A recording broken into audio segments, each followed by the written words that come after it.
मैं हूं हैदर वहीद और मैं हूं मोइज़ जाफरी और आप देख रहे हैं एजेंडा 360।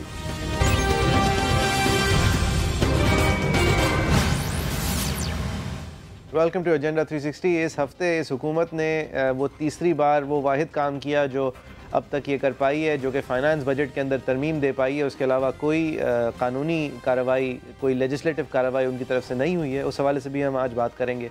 उसके अलावा नवाज शरीफ साहब की अदालत के हवाले से भी बात करेंगे, जिनकी तबीयत नासाज तर होती जा रही है बकौल उनके अपने डॉक्टर्स के, लेकिन उसके ऊपर एक मेडिकल बोर्ड की रिपोर्ट के बावजूद वो इस वक्त तक जेल में ही हैं, उनको अपने डॉक्टर की रसाई नहीं है। लेकिन इस हफ़्ते की मेरे ख़्याल से सबसे बड़ी ख़बर कराची के सुप्रीम कोर्ट की कराची रजिस्ट्री की इम्प्लीमेंटेशन बेंच की तरफ से एक बार फिर से और तवातुर से और कंसिस्टेंसी के साथ एक पोजीशन सामने आई है। जस्टिस गुलजार अहमद साहब सरबराही करते हुए हैदर वहीद साहब, जो भी लाकानूनी ज़मीन होगी, जो भी खिलाफ कानून कंस्ट्रक्शन होगी, जो भी आवाम की अमेनिटी स्पेस को घेरा हुआ होगा, वो गिराया जाएगा, चाहे पाकिस्तान की कोई भी ताकत हो। देखें जाफरी साहब, ये नया पाकिस्तान तो उन्होंने बनाना था जो इन स्विंगर और इन डिपर कराते थे, लेकिन यहाँ लगता है कि नया पाकिस्तान जुडिशरी और ख़ासकर जस्टिस गुलजार अहमद साहब ने बनाने की ठान ली है। और वो ना सिर्फ के इन स्विंगर और आउट स्विंगर करा रहे हैं, वो बाउंसर्स भी काफ़ी करा रहे हैं। और मेरे ख़्याल से एक बहुत खुशाइन बात है कि कराची के हवाले से ख़ासकर इस तरह से सोचा जा रहा है, ये शहर जिसके हवाले से सारे स्टेक होल्डर्स आप ले लें तो किसी ने परवाह नहीं की इस शहर की बड़े अरसे से, चाहे वो सूबाई हुकूमतें हों, ख़ासकर पाकिस्तान पीपल्स पार्टी का मैं कहूँगा, क्योंकि ज़्यादातर उनकी सूबाई हुकूमत रही है, बट सिर्फ उनकी मैं बात नहीं करूँगा। फिर मैं MQM को बरसरे इल्ज़ाम यहाँ ठहराऊँगा, क्योंकि उनकी लोकल हुकूमतें रही हैं, चाइना कटिंग के इल्ज़ामात उन पर लगते रहे हैं। मैं कैंटोनमेंट को और मिलिट्री इस्टेब्लिशमेंट्स हैं जो कि कराची में, जो कि बेशतर कराची के इलाका जो है वो उनके अंडर आता है, वहाँ पे जिस तरह से तजव्वुज़ात हुई हैं उनको भी मैं इस फहरिस्त में शामिल करूँगा। कुछ में और फिर नहीं, बट ये आप देखें ना, उसके बाद फिर कहाँ से इस्लाह की बात आती है? बेंच से, जुडिशरी से, जस्टिस गुलजार अहमद से।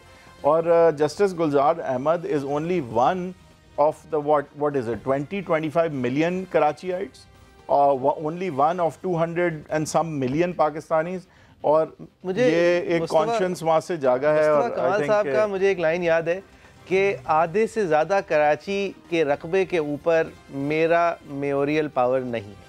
उनका इशारा ये होता था कि ये underpass, overpass, bypass, bulb, light, ये मैं आधे से कम कराची का कर सकता हूँ, बाकी कराची के जामिन कोई और हैं, यानी कि अस्करी इदारे हैं, कैंटोनमेंट्स हैं। तो वही साहब, सुप्रीम कोर्ट ने कारसाज, शार फैसल, राशिद मन्नास रोड पर कायम तमाम शादी हॉल्स गिराने का हुक्म दे दिया। कालापुल पर कायम एक मशहूर शादी हॉल समेत कंटोनमेंट एरियाज़ में तमाम सिनेमाज, कमर्शियल प्लाजे, मार्केटें गिराने का भी हुक्म। क्या फ़ौजियों का काम शादियाँ कराना है? जस्टिस गुलजार अहमद।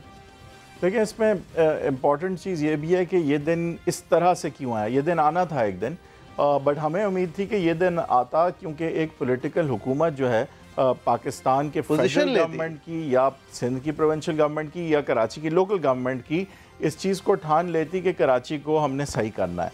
लेकिन ये चीज़ जो है वो इसलिए एक जज साहब और जुडिशरी की तरफ से आई है क्योंकि एक तो कराची जो है ना, बाय एंड लार्ज हमने देखा है कि ये एट द नेशनल लेवल तो डिसइनफ्रेंचाइज्ड ही रहा है, at the provincial level under represented रहा है, और एट द लोकल लेवल ज़्यादा एम्पावर्ड नहीं रहा है। तो ये एक एम्पावर्ड शख्स जिसका कराची से ताल्लुक़ है, जिसने अपनी आंखों के सामने कराची को बिगड़ते और तबाह होते देखा है, हमारी तरह देखा है, और अब वो इस पोजीशन में है कि वो कराची के लिए कुछ कर सकता है और कर रहा है। एक और चीज़, ये बहुत सारी मेजर डिसीजंस हैं। ऑब्वियसली मलीर नदी का जो रिवर बेड है, KDA ने आके इतराफ़ किया कि ये रिवर बेड को अलॉट कर दिया गया। ये विजुअल्स भी आपके सामने आ रहे हैं, जो एक लाल एरो नज़र आ रहा है, जो लाल लकीर के साथ एरो नज़र आ रहा है, वो उस मलीर रिवर बेड के ऊपर अलॉटमेंट्स हैं, जिनको भी जस्टिस गुलजार अहमद साहब ने गैर कानूनी करार दिया।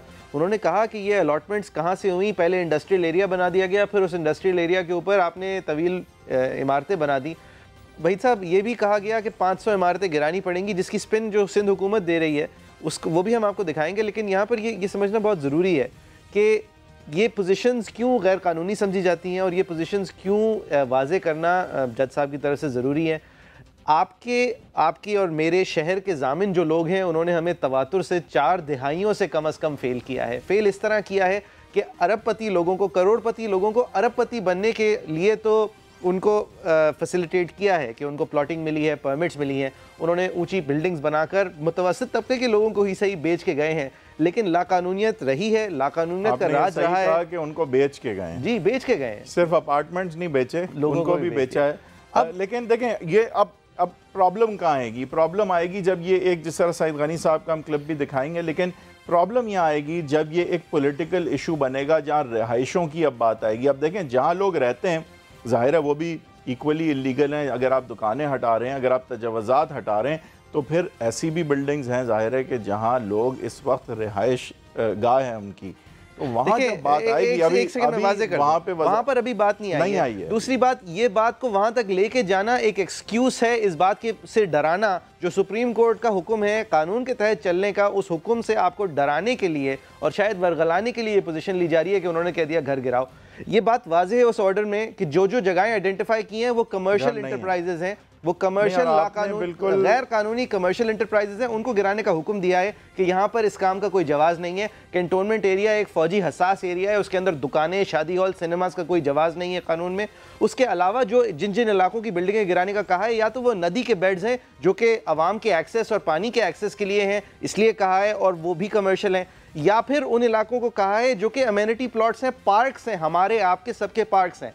बाकी जो लाकानूनियत, जो गैर कानूनी कंस्ट्रक्शन है, उसके हवाले से गुलजार अहमद साहब ने हुक्म दिया है कि आपको 1 महीना देते हैं, आप एक कमेटी बनाएं और रिव्यू करके बताएं कराची में कहाँ कहाँ इलीगैलिटी हो रही है, उसके बाद कोई फैसला किया जाएगा। ये आपने बात सही शनाख्त की कि ये अब सियासी तौर पे इस एफर्ट को अंडरमाइन करने की कोशिशें भी होंगी और यहाँ पे रिहाइश गाहें जो हैं उनको इस्तेमाल करके इसको पॉलिटिकल इशू बना के लोगों को शायद सियासी तौर पे वर्गलाया जाए सुप्रीम कोर्ट और जस्टिस गुलजार अहमद साहब की नेक नियतों के ख़िलाफ़। लेकिन मेरे ख्याल से ये this is not going to work, ये this is going to happen. अच्छा, अब मैं आपको बात नहीं, बट एक और बात है, एक बात ज़रूर है और हम यहाँ मशवरे तो नहीं दे सकते, लेकिन ये जो कमेटी है ना, इसकी भी जो तश्कील है, देखें आई थिंक जस्टिस साहब ने छोड़ दिया है उन पे कि वो खुद तश्कील करें। खुद तो कहा है, लेकिन उन्होंने फिर कुछ अगर नाम वो खुद उन्होंने कहा है कि आप एक्सपर्ट्स को बुलाएं, दुनिया भर के आर्किटेक्ट्स को बुलाएं, अपने पाकिस्तान के आर्किटेक्ट्स को इस्तेमाल करें और पूछें कराची को उसके असली रूप तक आप कैसे लेके आएंगे।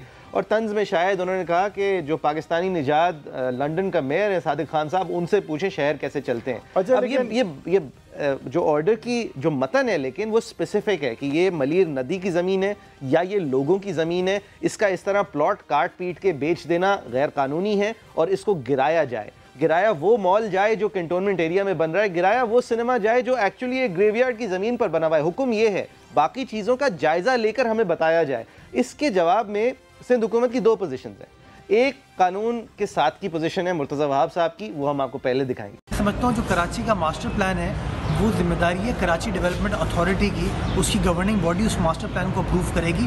सिंध काबीना के दायरा कार में ये चीज़ नहीं आती, तो मुझे ऑर्डर एक बार देखना पड़ेगा और ऑर्डर देख के इंशाल्लाह जो अदालत का हुक्म होगा वो हम कोशिश करेंगे पूरा कर सकें। इन लोगों ने पिछले 40-50 साल में शहर के ऊपर हुक्मरानी की है, ये सवाल उनसे पूछना चाहिए किस तरीके से कराची के हुकूक को सल्ब किया गया, किस तरीके से कराची के पार्कों को चाइना कटिंग करते हुए प्राइवेट मिल्कियत में तब्दील किया गया, कैसे कब्जे कराए गए। मैं समझता हूँ इन सब के खिलाफ कार्रवाई होनी चाहिए। अब ये बेहतरीन सियासत भी है और अच्छी वकालत भी है। अच्छी वकालत इस तरह कि मैंने अभी ऑर्डर नहीं पढ़ा है, मैं उसकी स्पेसिफिक से बात नहीं करूंगा, और बेहतरीन सियासत इस तरह कि अपने सर पे से जिम्मेदारी हटा दी, अपने कांधों पे से केडीए के ऊपर डाल दी, और साथ ही साथ जो गलती थी वो पिछली हुकूमत यानी कि MQM दबे लफ्जों में MQM के सर पर डालते हुए मुर्तज़ा वहाब साहब ने, लेकिन सुप्रीम कोर्ट की बात की तौहीन नहीं की।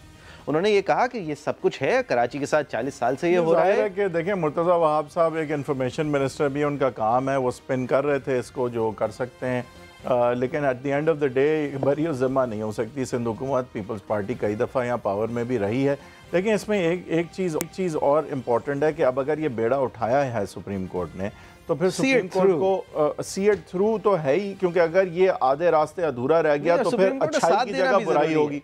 नहीं, बट दूसरी चीज़ कि देखें जहाँ फिर अब बातें हो रही हैं गैर कानूनी चीज़ों को ख़त्म करने की, अब अगर इस तरफ चली ही गई है सुप्रीम कोर्ट, तो मैं समझता हूँ उनको अब ये हुक्म भी देने चाहिए कि उन्हें क्या बनानी चाहिए चीज़ें, क्योंकि अब अगर ये चीज उनसे हो ही नहीं रही, ना तोड़ने की ना बनाने की, देखिए मेरे ख्याल से चीजों को इजाजत देने की, तो अब हालांकि ये सुप्रीम कोर्ट का कोई ये काम नहीं है, लेकिन अगर ये काम की तरफ अब सुप्रीम कोर्ट को जाना पड़ ही रहा है तो फिर इस तरफ भी जाएंगे कि सुप्रीम कोर्ट के बननी चाहिए। सुप्रीम कोर्ट के एक अहकामात हैं, एक तरफ आप अहकामात रख दें और दूसरी तरफ उनके जो रिव्यू और जो उनके ओपिनियंस हैं वो एक तरफ कर दें, तो अहकामात वाजे हैं कि ये अमेनिटी प्लॉट है, ये जाम सादिक प्लॉट है, इसके अंदर जो तजावुजात हैं उनको गिराएं।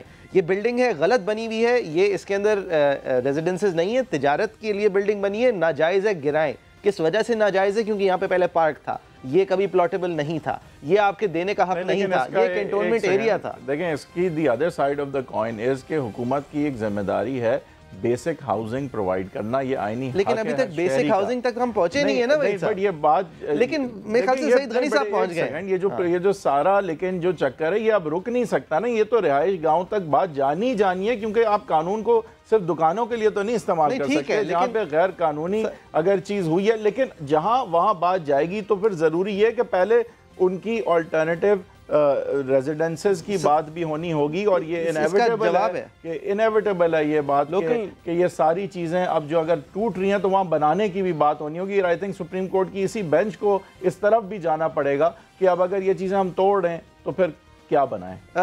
Well I don't, Saeed Ghani साहब लोकल गवर्नमेंट के मिनिस्टर, उनकी राय। 15 साल बाद ये कहना कि जी वो कानून गलत था, ये तो हो सकता है कि हम वो कानून आज खत्म कर दें और आइंदा ना होने दें, लेकिन अगर हम ये कहेंगे जब से ये शुरू हुआ है जो ओरिजिनल स्टेटस है वो रिस्टोर करते हैं और उन प्लाट्स पर जो इमारत तामीर हुई हैं उनको तोड़ा जाए और फिर वहाँ जो लोग रिहाइश पजीर हैं उनको हुकूमत कंपनसेट करे, ये हो नहीं सकता, ये मुमकिन नहीं है। हम कोई भी ऐसा काम नहीं करेंगे जिससे कराची शहर के अंदर एक इंसानी अलमिया जन्म ले, कंपनसेट नहीं कर सकते, हमें उसके लिए वसाइल भी चाहिए और इस वक्त इतने वसाइल दस्तयाब नहीं है। इस वक्त तो जो सिंध हुकूमत का बजट है उस बजट के मुताबिक जो पैसा हमें मिलना चाहिए विभाग से वो नहीं मिल रहा, हमें अच्छा खासा वक्त मिलना चाहिए, हमें एक्सपर्ट्स को बिठाना चाहिए, हम उसमें बैठ के एक प्रॉपर लॉन्ग टर्म प्लानिंग करें, उसमें 5 साल लग सकते हैं, उसमें 10 साल लग सकते हैं। मैं ये काम करने से कासिर हूँ, मैं ये काम नहीं कर सकता हूँ और ना मैं ये किसी को कह सकता हूँ कि ये काम करो। मैं अपना ओहदा छोड़ने को तरजीह दूंगा, मैं लोगों के घर तोड़ने का फैसला नहीं कर सकता। ये जो खासकर इन्होंने बॉटम लाइन जो है वो बयान की कि मैं ओहदा छोड़ दूंगा लेकिन मैं 500 इमारतें या लोगों के घर नहीं गिराऊंगा, मैं घर जाने को तैयार हो जाऊंगा, ये एक सियासत तो है और जाहिर है कि उन्होंने सारी बात इस तरफ की कि जो सुप्रीम कोर्ट के फ़ैसले हैं वो किस तरह से इम्प्रैक्टिकल हैं और इस तरफ से बात बिल्कुल हटाई कि किस तरह से ये इनका भी ज़िम्मा है कि बात यहाँ तक किस तरह से पहुँची। और जाफरी साहब एक और बहुत इम्पॉर्टेंट बात इन्होंने की कि ये जो कवानीन हैं जिनके तहत अगर चीज़ें हुई हैं इनको अनकॉन्स्टिट्यूशनल डिक्लेयर करना होगा, इशारा इस तरफ है। दूसरा ये कि अगर इन कवानीन जो कि अगर गैर कानूनी नहीं थे तो उसके तहत जो चीज़ें हुई हैं तो बताना होगा, डिक्लेयर करना होगा कि ये उसके तहत नहीं हुई, तो कहीं ना कहीं कानूनी रास्ता जो है ना उसको भी मतलब स्पेसिफिकअली अगर कोई चीज़ गिराने की बात है तो वहाँ पे अगर जो जिस चीज़ के तहत ये बनी है उसको कैंसिल करके उसको अनलॉफुल या अनकॉन्स्टिट्यूशनल डिक्लेयर करके इस तरह से भी आगे बढ़ना। दुनिया के बड़े शहरों की अगर मिसाल ली जाए तो या तो उनके ऊपर कोई बड़ी कलामिटी आई है जिसकी वजह से उनका नक्शा बदला है, क्योंकि एक ज़माने में हर बड़े शहर के अंदर तजावुज़ात हुई। न्यूयॉर्क के अंदर सेंट्रल पार्क को साफ़ करके सेंट्रल पार्क बनाया गया, पेरिस के अंदर बहुत ज़्यादा इमारतें गिराकर पेरिस की आज की शक्ल दी गई, लंदन में ग्रेट फायर के बाद जो प्लानिंग हुई और उसके बाद विक्टोरियन टाइम के बाद जो प्लानिंग हुई ये बहुत सारी डिस्ट्रक्शन के बाद हुई। या फिर ऐसे शहर हैं जिनका सेंटर आज भी बहुत हिस्टोरिकल है, लेकिन ये नहीं हो सकता वहीद साहब कि आपके पानी की लाइनें गायब कर दी गई हों, आपकी जहाँ पार्क्स थे वहाँ बिल्डिंगें बना दी गई हों और जवाब में जब सुप्रीम कोर्ट कोई पोजीशन ले तो आप कहें नहीं जी ये तो सेट इन स्टोन है, अब इसके बाहर जो करना चाहें आप कर लें। शहर दुनिया भर में शहर जो है, स्टोन तो उन्होंने नहीं कहा, उन्होंने कहा कि उन्हें वक्त चाहिए होगा और उन्होंने इस तरफ इशारा किया कि ये एक लॉन्ग टर्म बात है और कमेटी बैठ के और एक्सपर्ट्स इसका फैसला करें। इशारा क्या है? इशारा ये है कि गुलजार साहब ने कहा है ना कि कमेटी बनाएं और एक्सपर्ट्स बताएं। और देखें, और चाहे एक सिम्त ही बता दें लेकिन ये सालों में नहीं महीनों में बताएं, सिम्त ही बताएं लेकिन एक महीने में। They will have to come up with specifics as well, सिर्फ सिम्त नहीं बता सकते वो। और इसमें मेरे ख्याल से एग्जीक्यूटिव के लोगों को भी शामिल करना चाहिए इस कमेटी में, यानी कि हुकूमती लोगों को भी शामिल करना चाहिए और एक्सपर्ट्स को शामिल करना चाहिए, लेकिन जवाब ये नहीं हो सकता, जवाब ये नहीं हो सकता आर्किटेक्ट्स को शामिल करना चाहिए। ये तो 15 साल से हम गैर कानूनी हरकत करते आ रहे हैं, लिहाजा कहीं और देखें, ये तो हो गया। सईद गनी साहब ये कह रहे हैं, सईद गनी साहब ये कह रहे हैं कि अगर इस चीज़ को बायोलॉजिकल एक्सटेंशन रिहाइशों की तरफ लेके गए तो फिर वो ये चीज़ करने से कासिर रहेंगे और अपना उहदा छोड़ने को तरजीह देंगे।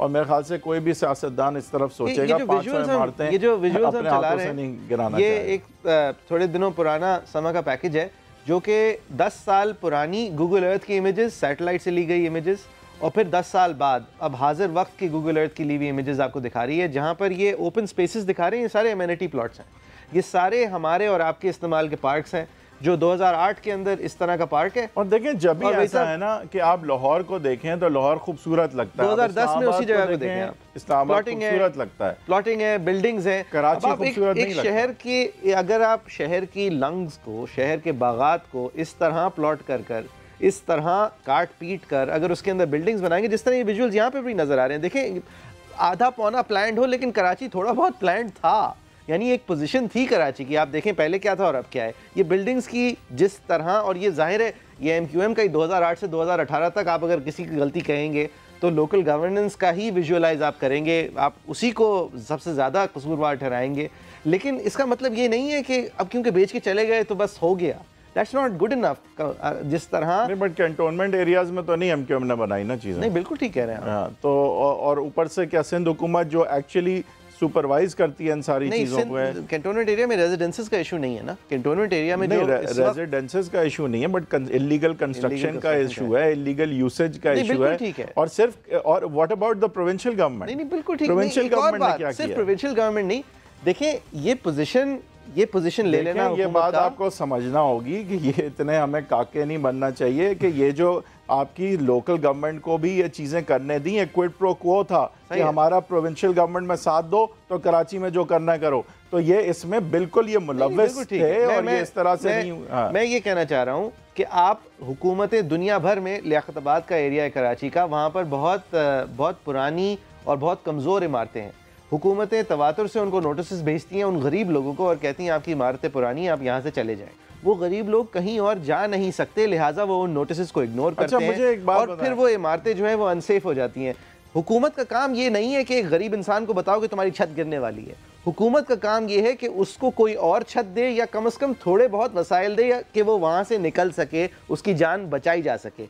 इसी लय में हुकूमत का इस वक्त काम है कि जिन लोगों की इलीगैलिटीज़ वाकई में उनकी गलती नहीं थी और आज वो एक ऐसी दुकान पे बैठे हैं या एक ऐसे घर में बैठे हैं जो उनको पता नहीं था कि गैर कानूनी है, वो पता नहीं कर सकते थे कि गैर कानूनी है। हुकूमत का ये फ़र्ज़ है वहीद साहब, ये बहुत लेज़ी हुक्मरानी है कहना कि हमारे पास पैसे नहीं है। हुकूमत का फिर ये अव्वलीन फ़र्ज़ बन जाता है कि उनका ख्याल रखा जाए, उनको कॉम्पनसेट किया जाए। फ़र्ज़ तो आप किताबी बात कर रहे हैं ना, अगर पैसे नहीं है तो फिर क्या होगा?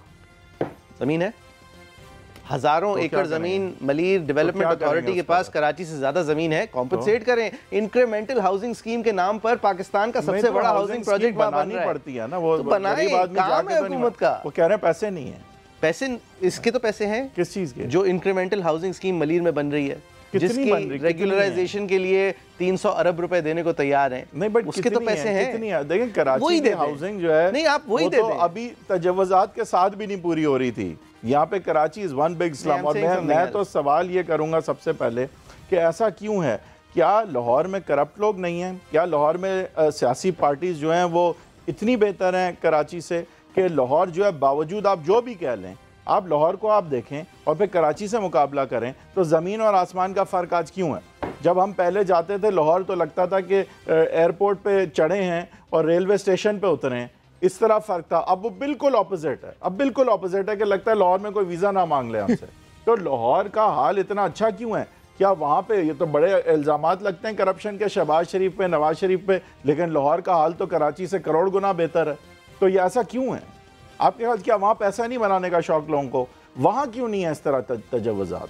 वहाँ क्यों नहीं इस तरह से? वहाँ के आप गए लाहौर के कंटोनमेंट एरिया, वहाँ के लाहौर के कंटोनमेंट एरिया में तो बड़े अच्छे रिहायशी घर वर बने हुए हैं। यहाँ के कंटोनमेंट एरिया में शादी हॉल और सिनेमा सिर्फ क्यों है? मैं बता सकता हूँ। हाँ बताएं, इसका क्या जवाब है? कि भाई हर चीज़ जो है, अच्छा फ़लस्तीन में कुछ होता था तो बस कराची में जलेगी, लाहौर में नहीं जलेगी, इस्लामाबाद में नहीं जलेगी, सक्खर में नहीं जलेगी, लेकिन कराची में बस जलेगी। आई थिंक अगर नॉर्वे में कोई कार्टून्स आ जाएंगे तो जो है सब कुछ यहाँ चलेगा। तो why did Karachi had become a hub of all kinds of negative expression where all stake holders and non stake holders and non state actors and everyone was just. Karachi में चाइना कटिंग आसान क्यों हुआ ना? सबसे महंगी जमीन निकलती है चाइना कटिंग के नतीजे में, और किसी के पास टाइम नहीं है आपको देखकर आपकी गैर कानूनी हरकत को पकड़ने का, क्योंकि बाकी सब लोग भी या तो आपके साथ मुलव्विस हैं या फिर बाकी सब लोग अपनी जिंदगियां जीने में बहुत ज्यादा मसरूफ हैं। यही जिंदगियां जीने में मसरूफ हैं, बचने में आप जैसे लोगों से अगर आप चाइना कटिंग में मुलव्विस हैं तो उसमें बहुत ज्यादा मसरूफ मुझे तो ये पता करना है सिर्फ कि भाई कराची का ये हाल, इतना बुरा हाल, इतने बड़े शहर, इतने बड़े स्केल पे, इतना सोने की गाय कराची जो है वो पाकिस्तान की मईशत का दिल, ये सारी चीज़ें होने के बावजूद आज कराची के साथ ये हाल अगर है तो लाहौर के साथ क्यों नहीं है? इसकी वजह अक्सर कराचीआइट्स आपको 6 अल्फ़ाबेट्स में देंगे, MQMPPP। आपकी क्या राय है? facebook.com/agenda360 @60 हमारा ट्विटर हैंडल है। एक ब्रेक के बाद फिर हाजिर होते हैं। Welcome back. इस सेगमेंट में हम इस हुकूमत की कानून साजी के हवाले से बात करेंगे जो अभी तक फाइनेंस बिल्स तक ही महदूद है। तीसरी बजट नुमा तरमीम हमने इस साल में देखी है। PTI की तरफ से एक पहला मिनी बजट था जो उन्होंने अपना बजट बना के सामने लाया, फिर उसके अंदर एक तरमीम थी, अब एक तीसरी है। उसके जो मेरिट्स और डीमेरिट्स हैं वो भी हम डिस्कस करेंगे इन समरी। लेकिन माहौल की क्योंकि बहुत ज़्यादा बात हुई है वहीद साहब, तो पहले मैं दिखाना चाहूँगा कि मिफ्ता इस्माइल साहब ने जब ये कुछ बजट जो था उनका जो 1-2 महीने रह गए थे जब PML नून की तरफ से पेश किया था, तो उस वक्त PTI का क्या बनाया हुआ माहौल था? प्रॉपर्टी टैक्स जो है वो 1% के अंदर अंदर ले आए। बजट स्ट्रैटेजी, इस साल के बजट स्ट्रैटेजी के कुछ अहम अहदाफ। FBR का टैक्स का हदफ 4,435 अरब रुपए मुकर्रर किया गया है।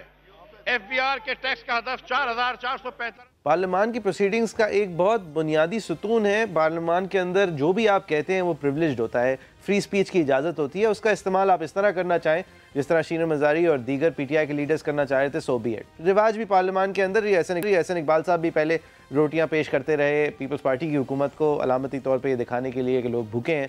नहीं, लेकिन एहतजाज जिस भी तरह का करें, अगले बोलने वाले की को बोलने, जब उसके बोलने का टाइम है अगर वो बोल नहीं पाएगा तो फिर पार्लियामान कोई काम नहीं कर सकती। अच्छा, ये ख्याल नईम उल हक साहब को भी आया क्योंकि असद उमर साहब जो स्पीच दे रहे थे तो ये हो रहा था, वो जो एक पाबंदी लगाई गई थी, वो मिफ्ता इस्माइल साहब ने एक पाबंदी लगाई थी कि जो गाड़ियां हैं उसके ऊपर खरीदो फरोख्त बंद कर दी थी अगर आप फाइलर ना हो।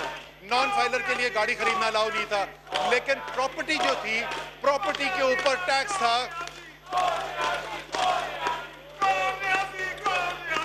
अब वही साहब ये नारे लगाए गए इन गुड फेथ और बैड, इन गुड टेस्ट और बैड, ये इसके बाद नईम उल हक साहब को कुछ ख्याल आया? मैंने अभी स्पीकर साहब से और वजीर आजम साहब से बात की है। मैं समझता हूं कि इसके प्रोडक्शन ऑर्डर को वापस ले लेना चाहिए। इस शख्स ने अगर इसी बदतमीजी का और इसी गैर संजीदा हरकत इसने की तो ये जो मुजरिम है इस पर नए इल्जाम लगाए हैं, ये जो जेल में है, क्या जवाब है इसका कौमी असेंबली में आने का? मैं समझता हूं कि ये और इनके साथी साद रफीक, उनका कौमी असेंबली में कोई जवाब नहीं। इन दोनों लोगों को जो मैं समझता हूं कि एक बुराई की निशानी है, एक स्याह दौर की निशानी है, इनका कौमी असेंबली में कोई काम नहीं। अच्छा, मैं अब इस बात पे बाद में आऊँगा कि जब ये नारे लग रहे थे तो असद उमर साहब जो हैं वो 1300 सीसी की गाड़ियाँ नॉन फाइलर्स को ख़रीदने की इजाज़त वापस से दे रहे थे। मैं इस पर वापस से आऊँगा क्योंकि आप टैक्स चोर ही होते हैं अगर आप 1300 सीसी की गाड़ी ख़रीद पाते हैं लेकिन फाइलर नहीं होते। लेकिन इस वक्त वहीद साहब मैं ये इस फैशिज्म की बात करना चाहूँगा कि ये जो चोर हैं क्योंकि इनके ऊपर नैब की रेफरेंसेस हैं, लिहाजा इनका प्रोडक्शन ऑर्डर्स जो हैं आप देखिए, production order speaker of the house भेजता है, लीडर ऑफ द हाउस नहीं भेजता। वजीर आजम की सवाबदीद नहीं होती कि आज मैं सुनना चाहता हूँ शहबाज शरीफ क्या कहता है, चलो उसको मेरे दरबार में ले आओ। आज मैं सुनना चाहता हूँ ख्वाजा साद रफीक क्या कहता है, चलो उसको मेरे पास ले आओ। ये स्पीकर की सवाबदीद इसलिए होती है इसलिए कि it is the hall of the people. आप ये नहीं कर सकते। This is complete fascism number 1। But उससे पहले लेट मी ऑल्सो से कि मैं नहीं समझता कि ये अच्छी रवायत है कि जब कोई भी बजट स्पीच दे रहा हो तो बीच में नारेबाजी। जवाब ये नहीं है, चाहे वो उसका जवाब ये नहीं है भाई साहब। हर पार्टी कर चुकी है, हर दौर में यही होता है। और ये लेकिन उसका जवाब ये नहीं है कि बात सुनो नैब तुम्हें उठा लेगी, वो बुलाएंगे नहीं हम आपको जेल से। अब हम आने नहीं देंगे ऐवान में, ऑपोजिशन की आवाज़ को इस तरह दबाया जाएगा। और सबसे बड़ी बात है कि एक धमकी देना कि प्रोडक्शन ऑर्डर नहीं बुलाएंगे, क्योंकि तुमने आज प्राइम मिनिस्टर को एम्बैरस करने की कोशिश की है, इसलिए तुम्हारे प्रोडक्शन ऑर्डर ख़त्म करने चाहिए। ये गैर कानूनी, गैर अखलाकी, गैर आईनी चीज़ है और फैशिज्म है ये, और जमहूरियत नहीं है। अगर आपको गुस्सा आ जाए आपके वजीर आजम, क्योंकि आपको बहुत ज़्यादा पसंद है और आपको गुस्सा आ गया और वो सबसे बेहतर हो कि आपको कितने पसंद, तो आप ये कह दें कि जी आपके प्रोडक्शन ऑर्डर्स कैंसिल कर देंगे और देखो आप नैब में फंसे हुए हो। अव्वल तो नैब को कम से कम लगने तो दें कि आज़ाद है, और दोयम प्रोडक्शन ऑर्डर्स आपकी सवाबदीद नहीं है, लीडर ऑफ द हाउस की भी सवाबदीद नहीं है, स्पीकर की सवाबदीद इसीलिए है, इसलिए उनके वोट्स जो शहबाज शरीफ आपको भी मिले हैं वो लोगों की अमानत है, उनको भी पार्लियामान आने का उतना ही हक है जितना आपको पार्लियामान मैं नहीं समझता कि यहाँ पे पिवटल पॉइंट ये है कि शहबाज शरीफ का हक है या नहीं। सबसे पिवटल पॉइंट ये कि किस बुनियाद पे उनको धमकी दी जा रही है ताकि क्रिटिसिज्म ना की जाए, यानी ऑपोजिशन की आवाज को दबाया जाए। और आई थिंक ये किसी भी तरह एक जमहूरी निज़ाम में नहीं चल सकता। मेरे ख्याल से खतरनाक भी है। अब देखिए तनकीद किस तरह की जाती है। मेरे ख्याल से मुझे मुराद सईद साहब के फाइनेस्ट आवर की तरफ आप जाने की इजाज़त दें वहीद साहब। पहले तो मुराद सईद साहब का जो नॉट फाइनेस्ट आवर था वो मैं दिखाना चाहूँगा, जब मुराद सईद साहब ने मईशत की फील्ड के अंदर आने की कोशिश की थी इलेक्शन से ज़रा। इमरान खान ने हल्फ लिया तो मेरा पाकिस्तान का 200 अरब डॉलर दुबई पड़ा हुआ है, इमरान खान अगले दिन उसको पाकिस्तान वापस लेके आएगा। मेरे मुल्क के ऊपर कर्जा कितना है?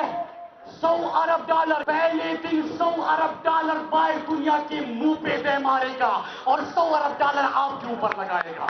अच्छा ऐसा तो नहीं हुआ, ऐसा बिल्कुल भी नहीं हुआ। लेकिन वहीद साहब फिर मुराद सईद साहब का, मेरे ख्याल में मुराद सईद साहब इतने इम्प्रेसिव पहले तो नहीं लगे। ये पार्लियामान के अंदर इन सारी बातों का, और शहबाज शरीफ साहब ने काफ़ी ज़्यादा तंज किया था। ये भी कहा था कि चीफ मिनिस्टर पंजाब जो है वो कॉल ऑफ नेचर का जवाब जाने से पहले, यानी बैतुल खला जाने से पहले भी वज़ीर आज़म से व्हाट्सएप करके पूछते हैं। उसके बाद मुराद सईद साहब, मुराद अली शाह ने कहा कि पाकिस्तान को टूटता हुआ देख रहा हूँ। ओ बेशरम, तुम्हारी करप्शन पकड़ी गई, तुम पाकिस्तान की बात करते हो। मेरे वतन जो तेरे बाजुओं में पलते हैं वो लोग क्यों तुझे पामाल करने लगते हैं? जो आपका नारा था कि हर पल का हो, हर पुल का हो, हर सड़क का हो, बेधड़क का हो, वो यहाँ पे जरदारी साहब हमें बता रहा था कि जरा आपको मैं सिखाता हूँ, वो जरा बिलावल को सिखा दो, खुदा के लिए मैं मुआफ करता हूँ, आपसे हम नहीं सीखना। पाकिस्तान आपकी नजरों के सामने तरक्की करेगा, रोक सकते हो तो रोको। और वो बंदा जिसने पाकिस्तान को लूटा है उससे एक पैसा वापस लेंगे, रोक सकते हो तो रोको। पाकिस्तान का जो 2.5 करोड़ बच्चा स्कूलों से बाहर है, स्कूलों में जाएगा, पढ़ेगा, रोक सकते हो तो रोको। जिन्होंने मॉडल टाउन में मेरे पाकिस्तानियों को शहीद किया उनको भी जेल के अंदर डालेंगे, रोक सकते हो तो रोको। मैं भी इस पार्लियामेंट में था, जब बात करता था तो लोगों की आंखों में आंखें डाल के बात करता था, पोजीशन में बैठ के। इस तरह बातता नहीं था। बातते क्यों है? मैंने तो अभी स्टार्ट ही नहीं लिया। सुने, बात सुनो, वो सुन लो, ओ भाई बात सुनो, बात सुनो। मैं आईना हूँ, दिखाऊंगा दाग चेहरों के, जिसे बुरा लगे वो सामने से हट जाए। Item number 2 please. मैंने तो अभी स्टार्ट ही नहीं लिया। Just 1 minute. खुदा के लिए मैं मुआफ कर दूं। हर पुल खाओ, हर सड़क खाओ, बेधड़क खाओ।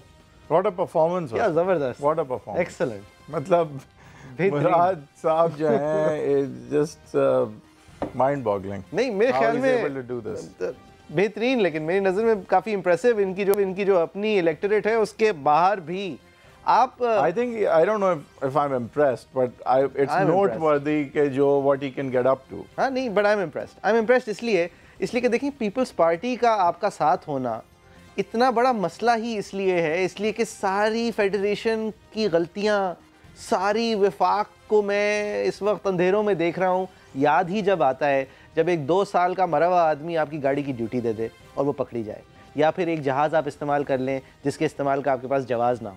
उसी वक्त जब याद आता है, और जवाब में जब इस तरह, और ये फ्लैश है, लेकिन इस तरह फ्लैश जब इस्तेमाल होती है वही साहब, तो लोग सोचते हैं ना कि मतलब ये शर्मिंदा होना चाहिए आपको, आपको शर्मिंदा होना चाहिए। I can have anything to do with these proceedings, ये I think again बड़ी गलत बात है कि जब कोई बात कर रहा हो तो उसको चीखना पड़े या वो चीखे।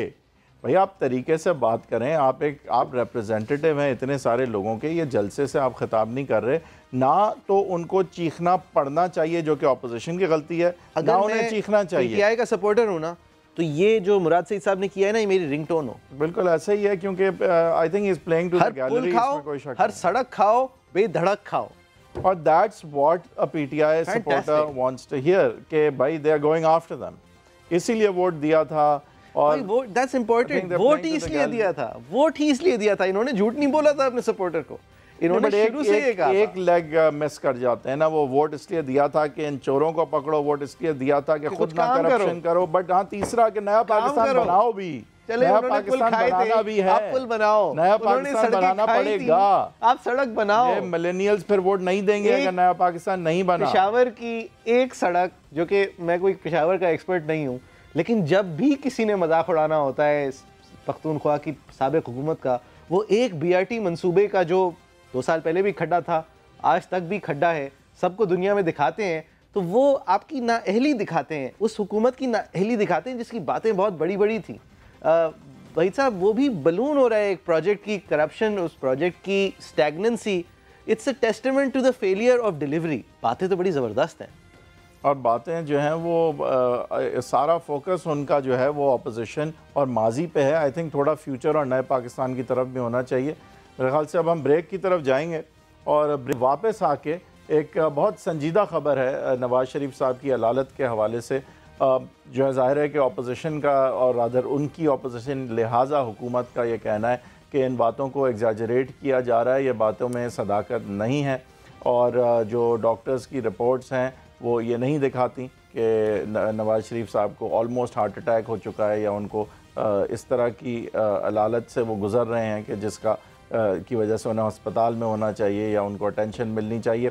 दूसरी तरफ हम तवातर से देख रहे हैं कि PML नून की तरफ से और मरीम नवाज़ साहिबा की ट्वीट्स भी इस हवाले से आई हैं। PML नून के लीडरान भी बार बार ये कह रहे हैं कि उनकी तबीयत ख़राब है, डॉक्टर्स ने और एक बोर्ड ने एग्ज़ामिन करके जो रिपोर्ट दी है उस पर कोई लाएमल नहीं अभी तक आया है। ये सारी चीज़ों की हम बात करेंगे कि ये सियासत से भी कहाँ जुड़ती हैं, कुछ चीज़ें इसमें ज़ाहिर है सियासत से बालातर हैं। इस ब्रेक के बाद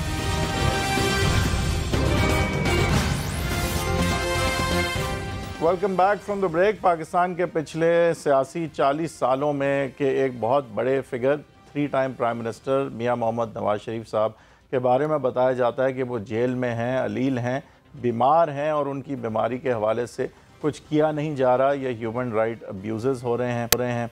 कहा जाता है, बताया जाता है PML नून के सर्कल्स के हवाले से कम कि डॉक्टर्स के जो बोर्ड ने एग्ज़ामिन किया है, उन्होंने रेकमेंड जो किया है, उन रिकमेंडेशंस के तहत एक्शन नहीं लिया जा रहा, जिसकी वजह से नवाज़ शरीफ साहब की जान को भी ख़तरा हो सकता है। जबकि इस जवाबन जो है हुकूमत की तरफ से, और आज चौहान साहब ने भी इस पर बात की कि वो कहते हैं कि आले शरीफ की तरफ से जो बातें आ रही हैं उनमें सदाकत नहीं है। देखते हैं चौहान साहब ने क्या कहा। शरीफ साहब भी बिल्कुल नॉर्मल है, उनकी मेडिकल रिपोर्ट आ गई है और सारा दूध का दूध, पानी का पानी जो है वो आपके सामने हो चुका है। सिर्फ एक बताया गया है, वो दिल का एक नीचे वाला हिस्सा जो है ना वो बड़ा हो गया है। उसके लिए एहतियात ये होती है कि ब्लड प्रेशर की दवाई रेगुलर खानी है, चिकनाई से और नमक से परहेज करना है। कोई ऐसी सच स्पेशल ट्रीटमेंट नहीं है कि उसको अस्पताल में एडमिट किया जाए। मैं आले शरीफ से और मोहतरमा मरियम नवाज साहिबा से रिक्वेस्ट करूंगा, खुदा का वास्ता है, इमोशनल ब्लैकमेलिंग करने के लिए इस किस्म के टैक्टिक्स मत अडॉप्ट करें। उनको फैसिलिटेशन दी जा रही है, घर से डिशें और खाने बन के आते हैं। लंदन के एक होटल से उनकी कोई बड़ी पसंदीदा और मरगूब एक डिश हुआ करती थी, वो भी स्पेशल आई है। तो ये हमने देखा कि चौहान साहब ने एक बहुत ही अटल व्यू इस पे लिया, जो कि थोड़ा हार्टलेस भी लग रहा था। इस पे इसके जवाब में शहबाज शरीफ साहब भी जो हैं अपना ओपिनियन दे चुके हैं इस पर। कि खुदा न खास्ता कल को इनकी किसी वजीर को इस तरह की या किसी उनके फ़र्द को कभी इस तरह की वक्त गुजरना पड़े, तो हम कभी नहीं चाहेंगे कि उनको इस तरह की कभी तकलीफ हो। He is a 3 time prime minister Mian Nawaz Sharif, और वो दिल के मरीज़ हैं, उनके एक से ज़्यादा मरतबा उनके दिल के ऑपरेशन हो चुके हैं। तो मैं हुकूमत को मुतनब्बे भी करता हूँ और उनको ये कहना चाहता हूँ कि बिला ताख़ीर मियां नवाज शरीफ साहब को अस्पताल में दाखिल करवाया जाए और वहाँ पर उनका प्रॉपर इलाज मुहैया कराया। अब अगर आप मोइज़ जाफरी साहब थोड़े से भी अगर पॉलिटिकली माइंडेड हो, ग्रेस होती है नहीं एग्जैक्टली नहीं, अब बिफोर आई इवन कम नहीं, but even if before I come to grace, even politically and strategically, भाई आप जेल से उन्हें अस्पताल क्यों नहीं भेजेंगे? क्या वो वहाँ जलसा कर लेंगे? नहीं, लेट्स से एक सेकंड के लेट्स से कि ये सारी बातें चौहान साहब सही कह रहे हैं, जिस तरह से ये बात अब प्ले आउट हो रही है, आप उन्हें अस्पताल भेज के why would you not to be extra cautious? He is a heart patient. पूरी जमात ने कुलसूम नवाज साहिबा जब अलील थी तो उसको डिनाई किया, उसके बारे में झूठ फैलाए, उसके बारे में ये हार्टलेस जाबिर कस्म की बातें की। एक दफ़ा आप ये गलती कर चुके हैं, उसका ये गलती नहीं है, गलती से बहुत बढ़ के है। मतलब ये ग्रेसलेस चीज एक दफा कर चुके हैं, उसके बाद आप एकदम से डॉक्टर चौहान बन गए और बता रहे हैं कि दिल बड़ा हो गया है और ये इसका कोई मसला नहीं है और खाना जो है पसंदीदा आता है। कोई ग्रेस एक आदमी और पता है कि अगर ये ग्रेस नहीं दिखाएंगे तो स्ट्रेटेजिकली मैं ये भी बता दूं कि इनका ग्राउंड फॉर बेल जो है ऑन हेल्थ ग्राउंड्स भी और मजबूत होगा। जब ये हुकूमत जिस तरह से उनसे डील कर रही है, इनका ग्राउंड फॉर बेल और इससे मजबूत हो रहा है। और मेरे ख्याल से इसमें कोई शक नहीं है कि जब इस तरह से 3 टाइम प्राइम मिनिस्टर ना हो, कोई भी इंसान हो, उसका जहां भी you are on the side of caution, you send him to the hospital. अगर अकलमंद हुक्मरानी भी कर रहे हैं तो ये कहां की अकलमंदी है कि एक अलील ताकतवर आदमी जिसके माजी में ताकतवर रहा हो, उसकी अलालत को आप मजाक बना रहे हो, उसके खाने की हवाले से बात कर रहे हो, वो आप what does it show on you? और देखें, इससे सिंपैथी भी नवाज शरीफ साहब के लिए बढ़ती है और क्यों ना बढ़े। और ये हुकूमत की मेरे ख्याल से नाअहली है अगेन। यहाँ पर रहम दिखाने से हुकूमत का ही फायदा है। नवाज शरीफ साहब कोई सुपरमैन नहीं बनने वाले। आप रहम कह रहे हैं, मैं तो उनकी जिम्मेदारी कह रहा हूँ। ये उनकी जिम्मेदारी है, बिल्कुल, ये उनका एक इखलाकी और कानूनी फर्ज है। बिल्कुल, आई एग्री। और ये मुझे समझ नहीं आ रही कि एक दफा आप ये कुलसूम नवाज साहिबा के दौर में भुगत चुके हैं, आपने उनकी अदालत नहीं मानी, आपने उनका ऑपरेशन नहीं माना। बड़े बड़े लोग जो आपके साथी थे, जिनका मैं अब नाम नहीं लूंगा, उन्होंने टीवी पे आके हिकारत से इस तरह की बातें की कि ये लोग सब एक नाटक कर रहे हैं, ये लोग सब झूठ बोल रहे हैं, इलेक्शन से पहले जैसे जो है कुछ हो जाएगा और फिर आ जाएंगे। और नवाज शरीफ साहब की जब दिल की शरें ब्लॉक थी और उनका ऑपरेशन हो रहा था, आज तक पीटीआई के अंदर डिनायर्स हैं जो कहते हैं नहीं, इनका कोई ऑपरेशन नहीं हुआ था, वो भाग रहे थे। ये सब कुछ हो चुका है। इसमें एक बिल्कुल आपने बहुत अच्छी निशानदेही की कुलसूम नवाज साहिबा के टाइम की। और देखें, इस वक्त अगर नवाज शरीफ साहब को अल्लाह ना करे कुछ हो जाता है तो ये हुकूमत जो है ना, वो मेरे ख्याल से इखलाकी तौर पर भी, कानूनी तौर पर भी और सियासी तौर पे भी बेइंतहा नुकसान उठाएगी। और मेरे ख्याल से इस तरह की ग्रेसलेस चीज़ उन्हें नहीं करनी चाहिए। फौरी तौर पे नवाज शरीफ साहब को अस्पताल भिजवाना चाहिए। और ये रहम दिखाने से, अगर आप इसको रहम आप अगेन ऐसे रहम कह रहे हैं, मैं तो उनका फर्ज कह रहा हूँ। आप अपना ये फर्ज पूरा करने से चलें, आप ही बेहतर लगेंगे। नवाज शरीफ को वापस नहीं आ जाएगा। नहीं, और वहाँ जलसा थोड़ी हो जाएगा। कुछ नहीं रोक सको तो रोक लो के नारे थोड़ी लगेंगे। कुछ भी नहीं होगा। आप बस बल्कि अटेंशन हटेगी इस पूरे मौजू से। आप इतना बड़ा टाइम बॉम्ब अपने हाथ में कैसे लेके ये बात कर सकते हैं? उनका तो लंदन से पसंदीदा खाना आ रहा है, बस दिल थोड़ा सा बड़ा हो गया है। भाई, आप कौन से डॉक्टर हैं? आपने और आप देखें, ये heart disease is a very very serious element. आप कौन से एक्सपर्ट हैं? आप क्यों एक्सपर्ट बन रहे हैं? और अगर तो ये बात सच है कि एक बोर्ड ऑफ एग्जामिनर्स और डॉक्टर्स ने जो चीज कही है उसके उससे आप कैसे आप कैसे उसको नया बोर्ड बनकर उसकी नफी करे उस बात की? I just don't get it. आपकी क्या राय है? facebook.com/agenda360 360 समा हमारा ट्विटर हैंडल है। हमारे जाती ट्विटर हैंडल भी आपकी स्क्रीन पे आ रहे होंगे। इंशाल्लाह कल एक बार फिर 8:05 पे हाजिर।